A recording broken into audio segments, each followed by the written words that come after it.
L'homme interpelle, intrigue. Léo Schnoog, artiste génial mais tourmenté, né en 1878, mort en 1933, a vécu ici, rue de Mundelsheim, dans cette maison de Lampertheim. Il y a tout un mythe autour de Léo Schnoog et malheureusement peu de gens connaissent la réalité des faits. On le dépeint uniquement comme un alcoolique, comme l'allié de Guillaume II, alors que c'est bien plus que ça. Journaliste de Mundelsheim, Philippe Wendling a mené une enquête minutieuse, traqué la vérité sur l'homme.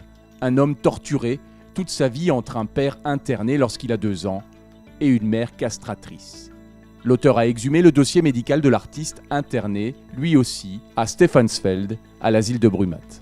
Il explique qu'il buvait plusieurs litres d'alcool tous les jours. Il explique que quand il travaillait, il n'arrivait pas à travailler avant 16 heures parce qu'il buvait trop. Et il expliquait cette consommation d'alcool pour calmer des douleurs au cœur, mais aussi pour soigner un manque affectif cruel.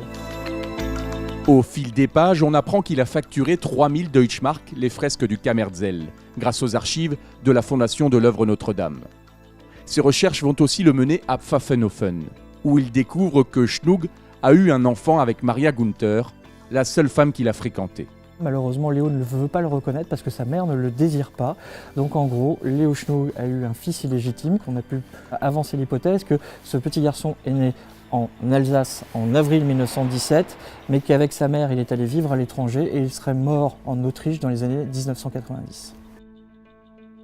À Lampertheim, Léo venait souvent dans la maison de son grand-père. Jeune, il aurait réalisé ses dessins sur le torchis de la grange. Habitant de Lampertheim, Théo Heimburger a longtemps vécu dans la maison rue de Mundelsheim avec son épouse défunte. Il conserve précieusement les originaux. J'ai vu ça pendant des années. Et avant de tout démolir, j'ai sorti ces fresques. Et là, j'ai déménagé, je les ai ramenées. Un autre endroit où Léo Schnoog a laissé une trace, la mairie. Sur cette œuvre, on y voit des chevaliers se battre. C'est un travail qui pourrait rappeler ou qui pourrait être une esquisse des fresques qu'il a réalisées au Königsbourg, puisqu'on y voit la famille des Tirstein qui étaient des seigneurs de la forteresse. Derrière l'artiste, le journaliste a ouvert une part d'ombre de Léo Schnoog, en s'intéressant plus à l'homme. Un homme enterré avec sa mère au cimetière de Lampertheim en 1933. Léo Schnoog, héros maudit d'un passé fantasmé.